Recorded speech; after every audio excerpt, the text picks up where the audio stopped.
شب برات کی رات ہے اس کے حوالے سے۔ ایک مرتبہ توجہ کی ضرورت ہے، حدیث میں آتا ہے کہ ایک مرتبہ حضرت عیسیٰ علیہ السلام راستے پہ جا رہے تھے، ایک بہت بڑا پہاڑ آیا۔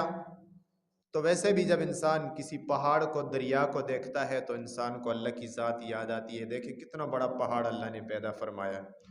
اس پہاڑ کی اونچائی، اس کی بلندی، یہ چیز دیکھ کر انسان کو اللہ یاد آ جاتا ہے۔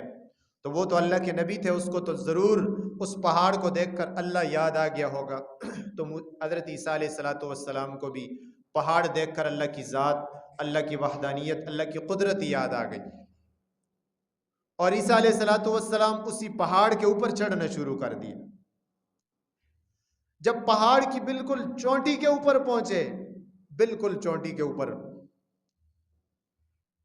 تو دیکھا حضرت عیسیٰ علیہ السلام نے کہ پہاڑ کی باریک سی چوٹی ہے اور اس کے اوپر ایک بہت بڑا پتھر رکھا ہوا ہے،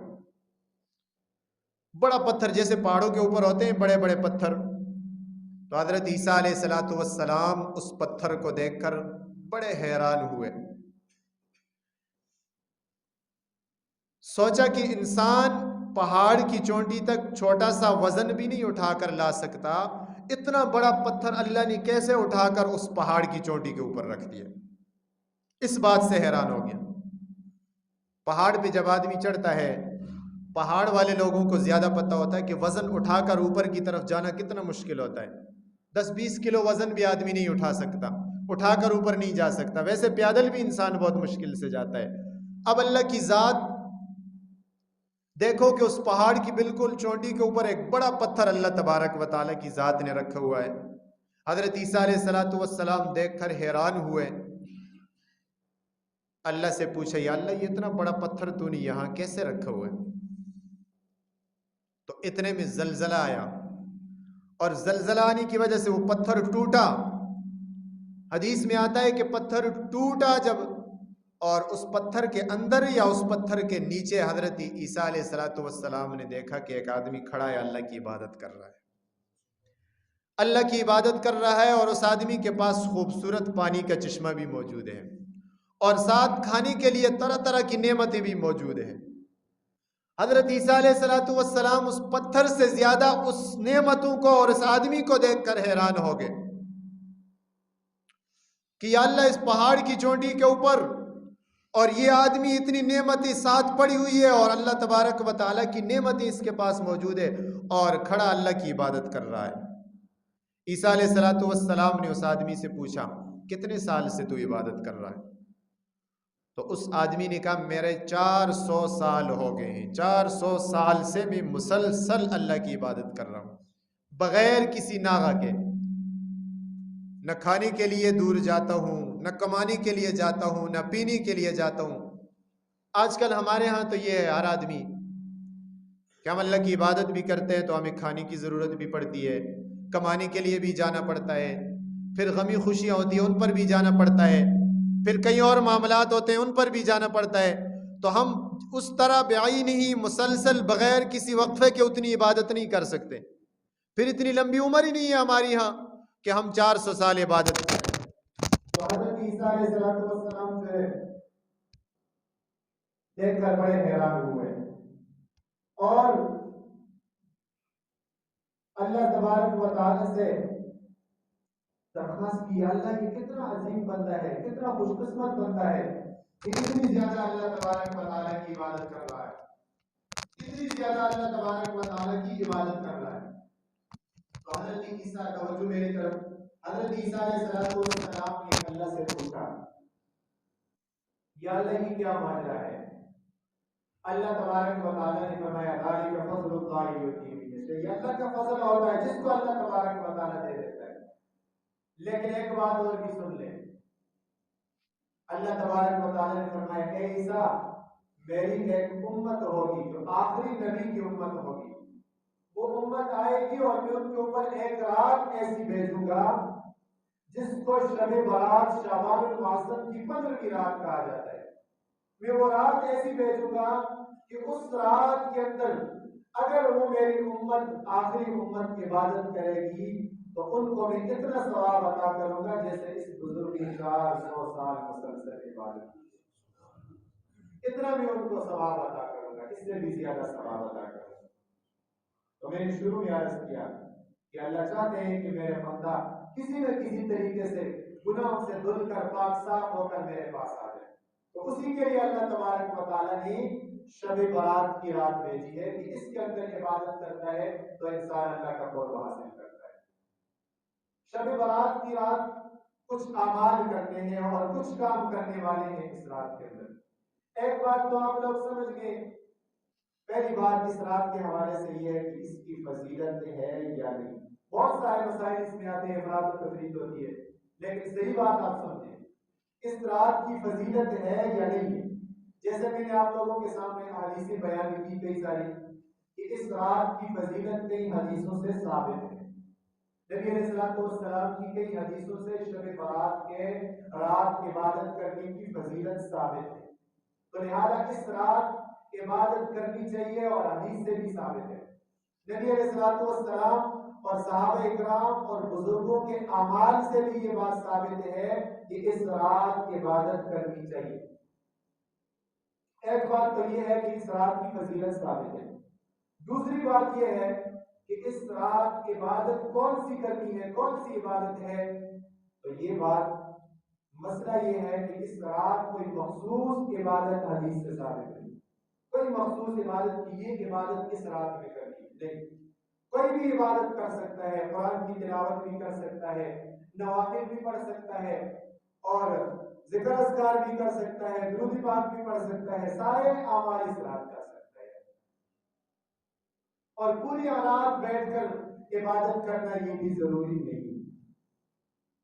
تھوڑی رات کے تھوڑے حصے میں اٹھ کر تہجد کی نماز، تہجد کے وقت اس رات میں یہ بھی عبادت انسان کر سکتا ہے اور ثواب اس کو بھی مل جاتا ہے۔ اور اس رات میں ایک چیز یہ ہے کہ بعض لوگ اس رات نفل نمازوں کی جماعت کرتے ہیں، یہ بات آپ سمجھیں کہ دیکھیں عبادت دو طرح کی ہے، ایک عبادت وہ ہے جو اجتماعی طور پر انسان اللہ سے ملاقات کرتا ہے، جیسے فرض نمازیں، اس میں اجتماعی طور پر اللہ تبارک و تعالیٰ سے ملاقات ہوتی ہے، گویا کہ انسان ایک جرگے کی شکل میں، ایک اجتماع کی شکل میں اللہ تبارک و تعالیٰ سے اپنی گرگزاری، اپنی رونا دھونا اللہ کے سامنے کرتا ہے، اور ایک انفرادی اللہ سے خصوصی ملاقات ہوتی ہے، اور وہ خصوصی ملاقات یہ ہے کہ انسان نوافل میں انسان اللہ تبارک و تعالیٰ سے خصوصی اکیلا ملاقات کرتا ہے۔ تو اسی وجہ سے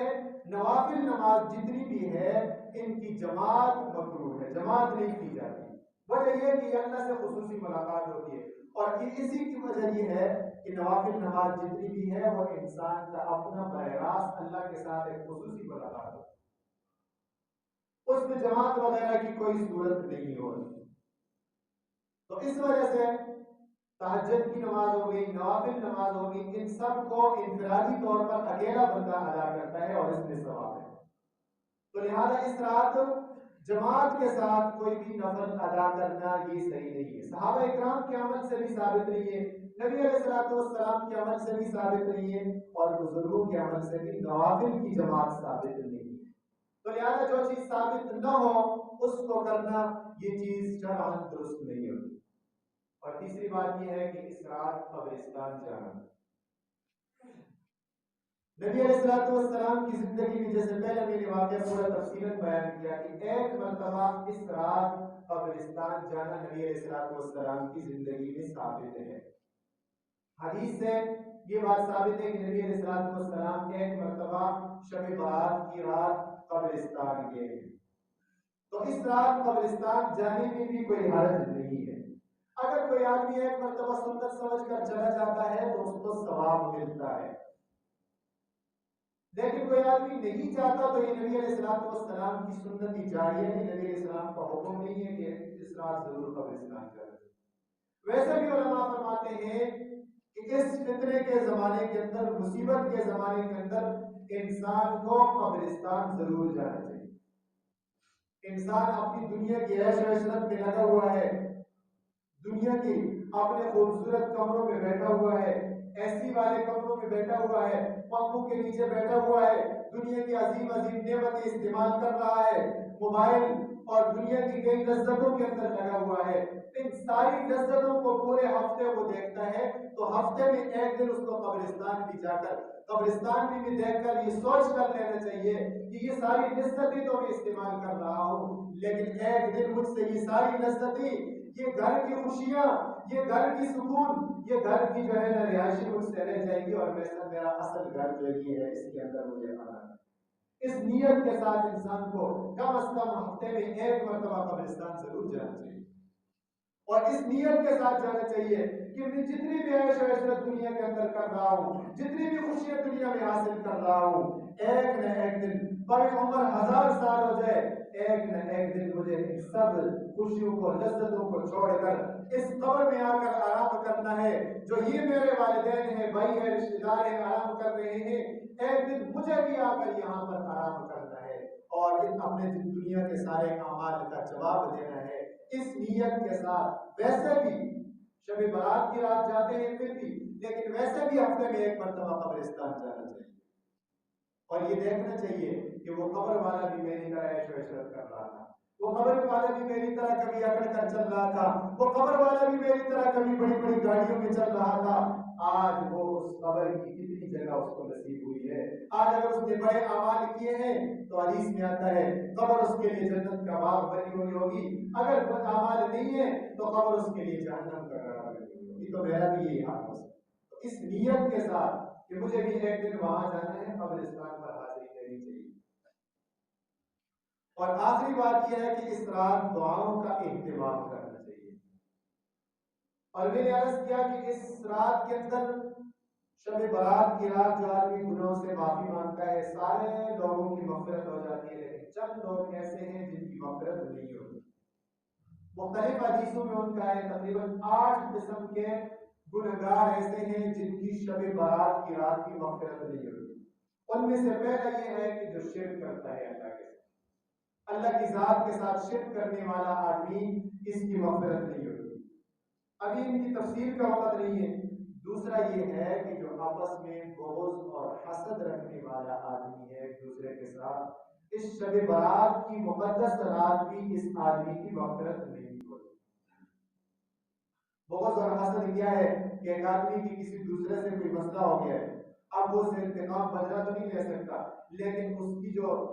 جو مسئلہ ہے، لڑائی ہے، اس کو ہمیشہ اپنے دل میں رکھتا ہے۔ نبی علیہ الصلوۃ والسلام نے ایک مرتبہ حضرت انس رضی اللہ تعالیٰ عنہ سے فرمایا، حدیث کا خلاصہ یہ ہے کہ انس، جب تو صبح کر یا شام، جس وقت بھی صبح اور شام تو اپنے سارے مسلمانوں کو دل سے معاف کر دیا کر، کیونکہ جو آدمی دل سے معاف کرتا ہے اس سے میں راضی ہو جاتا ہوں، اور جس سے میں راضی ہو جاتا ہوں اس سے اللہ راضی ہو جاتا ہے، اور جس سے اللہ راضی ہو جاتا ہے کان معایا فی الجنہ، وہ جنت میں میرے ساتھ۔ تو گویا کہ جو آدمی صبح اور شام دوسرے مسلمان کو معاف کر دیتا ہے، دل سے، زبان سے نہیں، دل سے معاف کر دیتا ہے، اللہ تبارک و تعالی اس آدمی کا ٹھکانہ قیامت میں جنت میں نبی علیہ السلام کے ساتھ فرما دیتے ہیں۔ اس سے بڑی سعادت اور کون سی ہے؟ آج شب برات کی رات آتی ہے، لوگ ایک دوسرے کو میسج کرتے ہیں معافی، زبانی کلامی نہیں، دل سے انسان دوسرے کو معاف کر دے۔ اگر دوسرے کا حق کھایا ہے تو اس کو ادا کرنے کی نیت کر دے اور اس کو ادا کرنے کی کوشش کرے۔ اور تیسرا جو ہے نا سود خور کی اس رات کی مغفرت نہیں ہوتی۔ سود اس لیے لوگ کھاتے ہیں کہ مال بڑھ جائے،